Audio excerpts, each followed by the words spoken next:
ای برادر دور باش از یاری بد. یاری بد برتر بود از ماری بد. با همین دو مصرع شعر برنامه رو شروع میکنیم. روز بخیر میگیم و با کل شما تماشابینان عزیز السلام علیکم. چون السلام علیکم که گفتیم دائما میگفتیم با شما سلامتی خواهان هستیم. تنتون که سلامت باشد دیگر کار و فعالیت و زندگی و پول و مال همش میشود. اول سلامت باشید. سلامت باشید. گفت ای برادر دور باش از یاری بد. از یاری بد چند قدر میتوانی دور باش. یاری بد برتر بود از ماری بد. چون میدونیم مار گزد اگر چی میشود، اما دوست زخمی زدهش و دیگر به کنار است.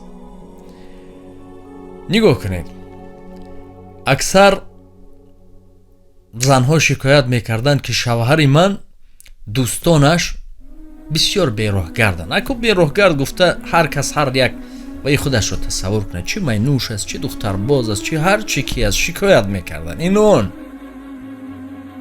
این جوانان توجه به همسر نمی کنند، اما دوست را پیش میگذارند. شب نشینی، سیر و گشت، حربگاه.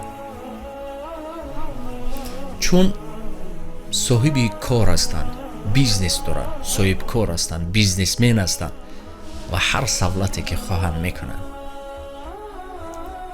امروز استاد یک سخن گفت، راستی به نهایت من در فکر افتادم و گفتم که تا کنم از همه دشوارترین جزا پروردگار از همه دشوارترین جزا را چگونه میداده است؟ نه اینکه مصیبت و دیگر چیزها بالایمان میآید. اونی که دولت زیاد آن گونه دولت میداده است پروردگار که هر روز کارتون به شماری و معیشت دیگر خدا را فراموش میکنید.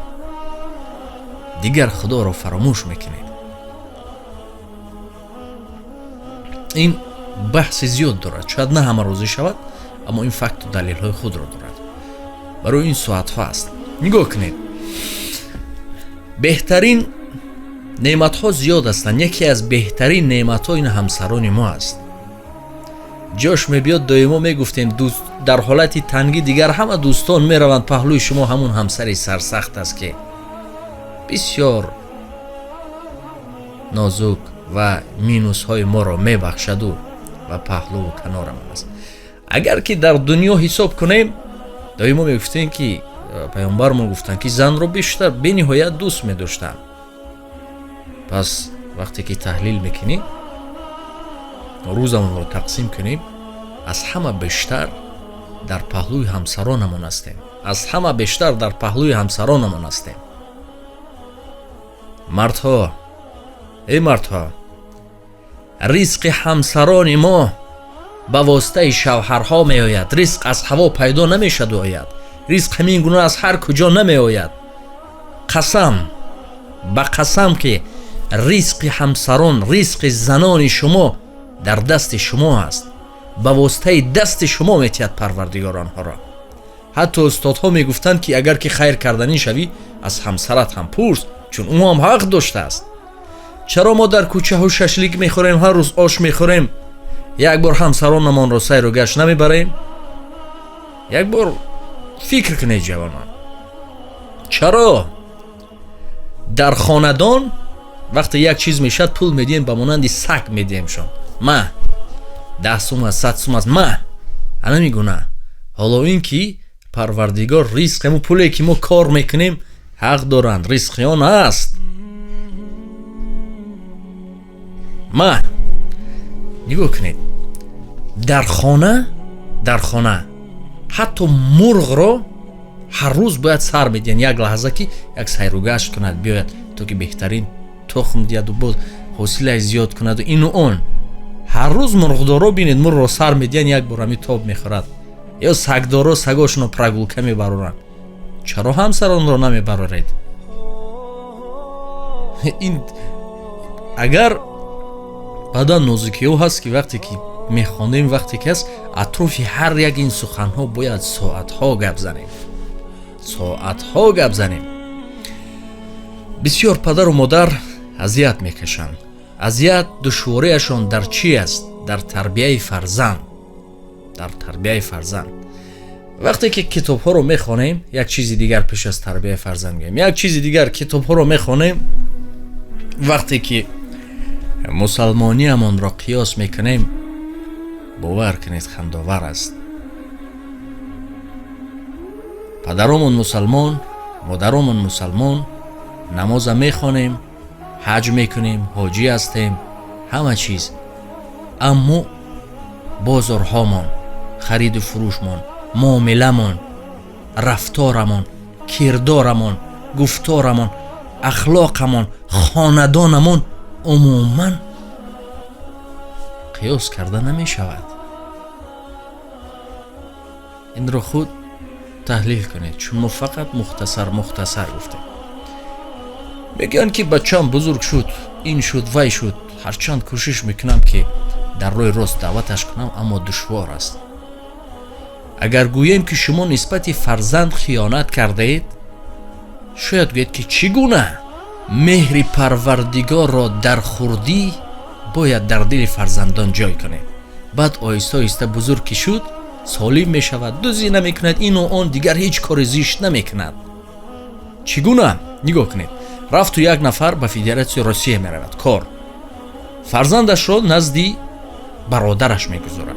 бародараш мегузорад ва мегӯяд ки ҳар моҳ ман барои ту маблағ равон мекунам.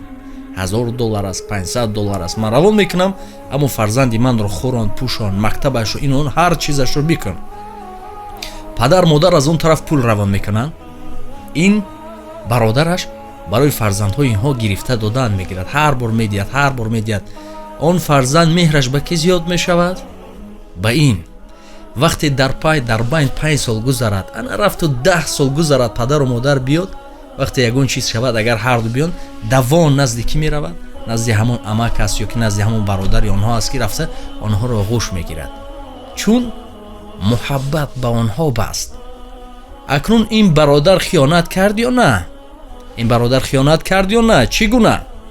вақте ки пулро гирифт, ба кӯдакон бояд мегуфт ки инро падару модарат равон кард. ҳар боре ки пул равон мекард, дар дили онҳо меҳрро ҷо мекард. инро падару модарат равон кард, ин либосро падарат равон кард, инро модарат равон кард. ҳамин гуна меҳри онҳоро, интизори онҳоро дар қалби онҳо, баъд ки меомаданд, барои онҳо бегона наметофт. мо ҳам дар хурдӣ вақте бачаро медиҳем, мегӯем худоро шукр кун, ин неъматҳоро парвардигор барои мо додааст. худоро шукр кун. ана муҳаббати парвардигорро аз хурдӣ ҷо кунед. ҳар чӣ ки метед, ана ризқи моро худо медиҳад, ана ин аз худо омад, ризқи худо аст, ҳама чи аз худо аст.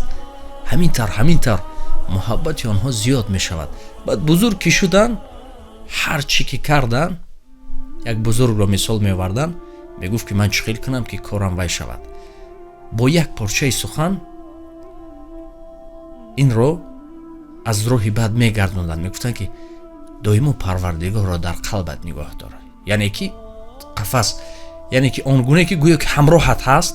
вақте ки як кори бад кунам, мегуфт як қадам мезад, ёд меомад ки парвардигор дида истодааст, парвардигор дида истодааст. ҳамин тавр баъд аз чанд муддат дигар хуб мешаваду меравад. ин ҳамчунин аст. баъд вақте ки бузург шуданд, роҳи бад, дузӣ намекунанд, террорист намешаванд, ҳар чизи бад ки аст намешаванд. ҳамин гуна шурӯъ мешавад. акнун бигӯед ки падару модар ҳар бор мехӯронад, мепӯшонад, хиёнат ҳисобида мешавад ё на? инро худи шумо гӯед, мо ҳеҷ чиз гуфта наметавонем. ин як мисоли оддӣ буд.